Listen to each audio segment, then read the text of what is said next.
Scorpio बुर्ज अकरब, Scorpio वालों की इस वीक की स्टोरी ऑफ द वीक। तो देखते हैं जनाब स्कॉर्पियो इस वीक की स्टोरी ऑफ द वीक क्या नजर आती है।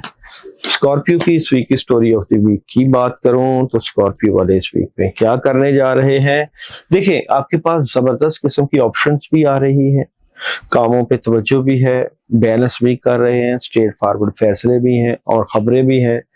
मैनेजमेंट की थोड़ी सी कमी का फुकदान हो सकता है। ओवरऑल बहुत अच्छा आप लोगों के लिए ये वीक नजर आता है। स्कॉर्पियो वालों की इस वीक की एनर्जी, स्कॉर्पियो इस वीक की एनर्जी क्या नजर आती है। कद कार्ड में इजाफा, इज्जत में इजाफा, कामयाबियां, लेकिन यहाँ पे कुछ सोचें चल रही हैं, डबल माइंडेड है, किस तरफ क्या फैसला करना है, किस तरफ लेकर चलना है, लेकिन अच्छे ही फैसले होंगे, अच्छी एनर्जी।